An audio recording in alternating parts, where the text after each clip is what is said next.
Kuya, Hindi, para sa'yo talaga yan. malaking tulong po ito sa mag-iing ako. Kasama ko nga mga kababata ko at nag-aantay kami ng mga naglaot. Mag-aalas 12 na nang tumambay kami. Inaantay namin yung mga naglaot namin mga kabarangay. Pagdating ng isa, may mga huli siyang isda sa bato. Binibigyan niya ako. Sabi niya sa akin, wag ko na daw bayaran. Bulungan muna. Inawanan ni sa kuya kang... Bulungan muna pa. Dahil na. Darahan na sana. Pikir daw. Ang tao mo nang kipay. Matabaon. Pwede nan buruhay pa ba na kasi kita kan terupata kulo makatulukan na. Tanghaling tapat na at nakaramdam na ako ng gutom. Hanggat umuwi na lang ako. Walang nabiling isda. Habang papauwi ako, napukaw ang atensyon ko sa isang bahay na nadaanan ko. Isang barong-barong na bahay at pinagtagpi-tagping dahon ng nyug at kawayan. Naisipan kong dumaan sa may pintuan niya at manghingi ng tubig.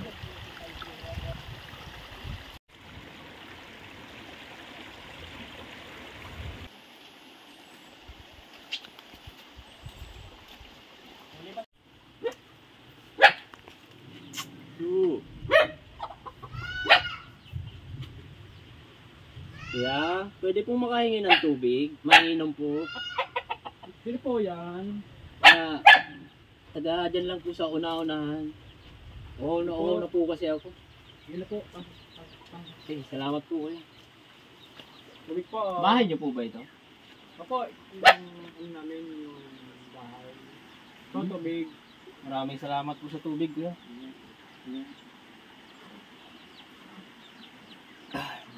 Tuloy po ako kuya. Ano po kayo? Tuloy po kayo. Tanghali na kuya, ito lang kinakain. Opo. Alas 12 dapat.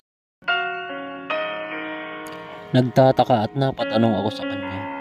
Kasi kung bakit gantong oras na tanghali, niyog at saba lang ang kinakain niya na dapat isa na kanin at may ulam na.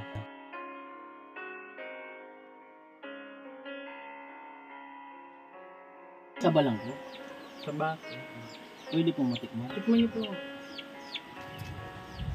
Ano po bang trabaho niyo dito sa Subic? Nangingisda po sa dagat. Mahinang.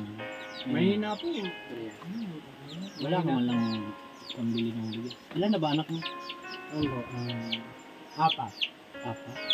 Asawa mo? May trabaho? Wala rin po. Yun lang ang nagtutustos ng buhay niyo. Dagat lang. Bakit lang po talaga?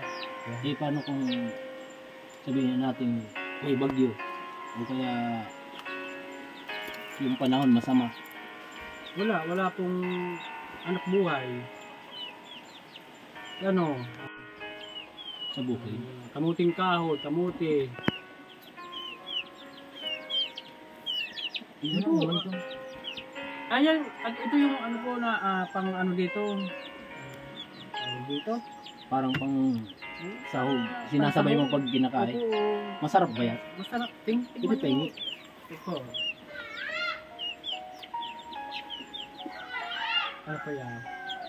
Tapos hanggang hapunan ito na. Opo. Pag Wala talaga. kita dyan sa dagat, ito talaga. Saka kitang huli. Pinatatayo ng bahay nyo. Napaka-delikado. Malapit kayo sa ilog. Hindi nga, kaya eh.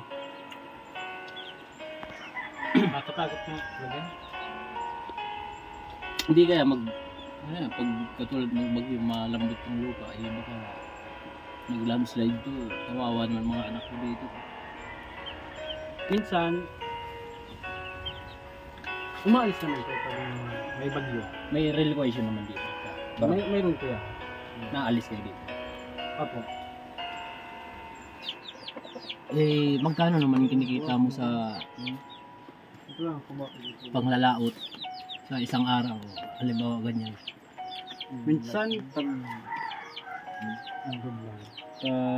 sa isang araw, minsan 100, 200. Yun lang. May estudyante ka. Mayroon po. Dalawa.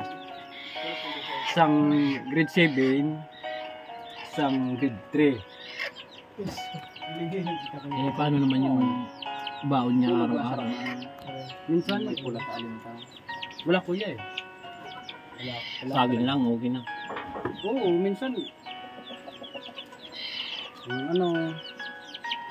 minsan talaga wala talaga.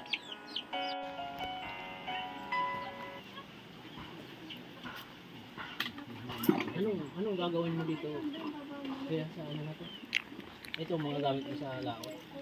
Opo, kaya ito yung ginagamit ko sa.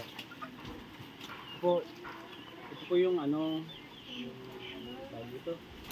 Yung parang imilalim yung tansi. Ang dami naman. Ang dami yung binwit yan. Kaya tawag yan sa amin dito, ug-ug. Sa Bicol? Sa Bicol, ug-ug. Opo, ug-ug yan.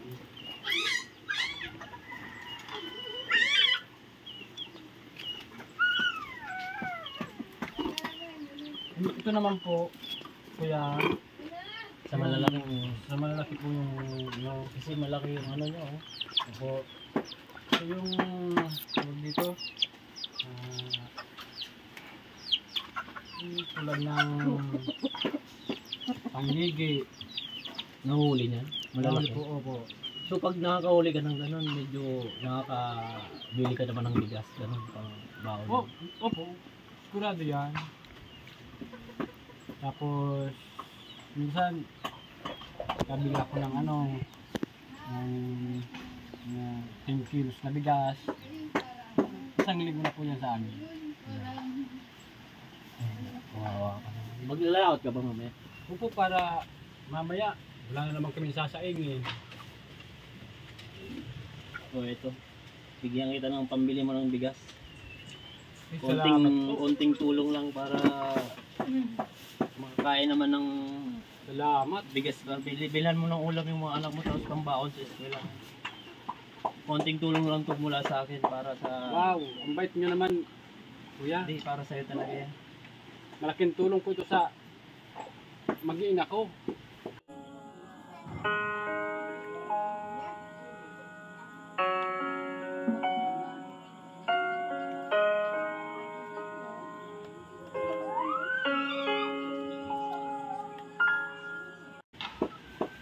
Magpasalamat ka sa mga followers na nanonood ng aking Ayos. galing yan sa kanila. Po, thank you. Bibili ako mamaya ng 20 kilos na bigas. Matagal-tagal na po yan sa amin. O sige, tago mo na yan. Salamat po Tago mo na, hindi mo wala. Isa rin akong mahirap at tama lang naman ang kinikita. Minsan lang Ngunit po sa may- ganitong pero- sitwasyon, sino ba naman ang taong hindi maaawa sa sitwasyon na ganito? Lalo't kabarangay mo pa. Punta muna ako na. Dumaan din naman ako sa sitwasyon na ganito yung tanghalian. Makasamba ka ng... Mananghalian ng saging na saba. Para sa akin kasi, sa matatanda okay lang. Pero pag sa bata, hindi pa kaya ng kanilang sikmura. Yung makatulong tayo kahit sa maliit na bagay, makapagpasaya ng tao at makipagkapwa tao. Sabi nga ng mga Kristiyano, walang sino man ang nabubuhay para sa sarili lamang. Tulad ngayon, walang trabaho. Salamat sa inyong panunood. Huwag niyong kalimutang mag-share, mag-comment at i-follow ang aking Facebook para mas makatulong pa tayo sa nangangailangan.